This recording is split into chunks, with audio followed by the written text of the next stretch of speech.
નમસ્કાર, crime reporters TV ન્યૂઝમાં આપનું સ્વાગત છે। ચોરીમાં ગયેલ મુદ્દામાલ સાથે 3 આરોપીઓને ઝડપી પાડતી Dahod local crime branch. Dahod જિલ્લા તેમજ પંચમહાલ જિલ્લામાં જુદી જુદી જગ્યાએ મળી કુલ 13 ઘરફોડ ચોરીના અનડિટેક્ટ ગુનાઓ નોંધાયેલ હોય ત્યારે ચોરીમાં ગયેલ સોના ચાંદીના દાગીના તેમજ રોકડ રૂપિયા મળી કુલ કિંમત ₹7,03,144ના મુદ્દામાલ સાથે 3 આરોપીઓને ઝડપી પાડી કાયદેસરની કાર્યવાહી કરતી દાહોદ લોકલ ક્રાઇમ બ્રાન્ચ।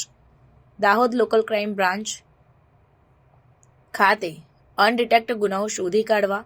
તેમજ નાસ્તા ફરતા આરોપીઓની વોચમાં નીકળેલ દરમિયાન એલસીબી ટીમને ખાનગી રાહે બાતમી હકીકત મળેલ કે માતવા ગામ બાજુથી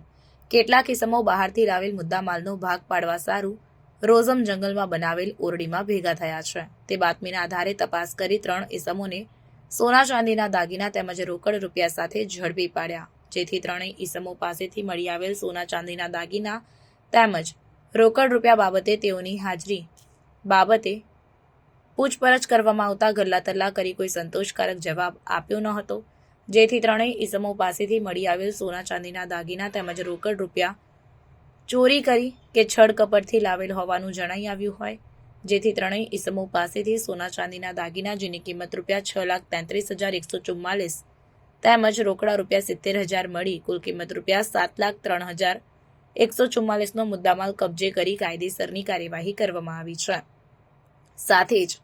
પકડાયેલ આરોપીઓને વિશ્વાસમાં લઈ યુક્તિ પ્રયુક્તિથી ઘનિષ્ઠ પૂછપરછ કરતા પોતે પોતાના સાગરીતો સાથે ભેગા મળી દાહોદ જિલ્લા તેમજ પંચમહાલ જિલ્લામાં જુદી જુદી જગ્યાએ ઘરફોડ ચોરી કરી સોના ચાંદીના દાગીનાની ચોરી કરી લઈ આવેલ હોવાની કબૂલાત કરતા 3 ઇસમો સામે કાયદેસરની કાર્યવાહી કરવામાં આવી છે। રિપોર્ટર નાગેશ્વર સેન, દાહોદ। દાહોદ જિલ્લા એલસીબીની ટીમ જેને મિલકત સંબંધી ગુનાઓ ડિટેક્ટ કરવા માટેની જવાબદારી સોંપવામાં આવેલી છે, આ ટીમ દ્વારા હ્યુમન ઇન્ટેલિજન્સ અને અગાઉ બનેલા ગુનાઓનું ટેકનિકલ એનાલિસિસ કરતા જેમાંથી શંકાસ્પદ અમુક નંબરો મળેલા અને અમુક વ્યક્તિઓ જણાઈ આવતા આ શંકાસ્પદ ઇસમોની ધરપકડ કરતા અને એમની ઘનિષ્ઠ પૂછપરછ કરતા આશરે 13 જેટલી ઘરફોડ ચોરીઓનો ગુનાનો ભેદ ઉકેલાયો છે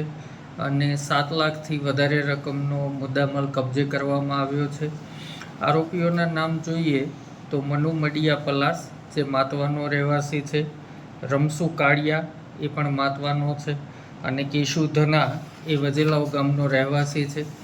જે ગુનાઓ ડિટેક્ટ થયા છે એમાં લીમખેડામાં જે બનાવ બન્યો હતો કે રોડ અકસ્માતમાં એક જ પરિવારના 5 વ્યક્તિઓ રાજસ્થાનમાં મરણ ગયેલા અને એમની રાજસ્થાન અંતિમ વિધિ ચાલતી હતી એ દરમિયાન જે ઘરફોડ ચોરી થઈ હતી એ ઘરફોડ ચોરી, લીમખેડાની બીજી એક ઘરફોડ ચોરી, પંચમહાલ જિલ્લાની 3 ઘરફોડ ચોરી, દાહોદ રૂરલ, રણધીકપુર, દેવગઢ બારિયા અને લીમડી, આમ 6 ઘરફોડ ચોરીઓ દાહોદ જિલ્લાની અને 3 ઘરફોડ ચોરીઓ ગોધરાની, આ 9 ઘરફોડ ચોરીઓ દાખલ થયેલી છે। આ ઉપરાંત 4 ઘરફોડ ચોરીના પ્રયત્નો પણ એ લોકોએ કબૂલ્યા છે, જેમાં પીપલોદ બજારમાં, લીમખેડાના દુધિયા બજારમાં, લીમડીના કરાઠ અને બજાર વિસ્તારમાં રાત્રિના સમયે તાળું તોડી અને ઘરફોડ ચોરીનો પ્રયત્ન કરવામાં આવેલો હતો। આરોપીના ગુનાહિત ઇતિહાસની વાત કરીએ તો મનુ મડિયા પલાસ જે છે એ અગાઉ 7 ગુનામાં પકડાયેલો હતો। એણે છેલ્લો કરેલો ગુનો 2019માં દાખલ થયેલો હતો।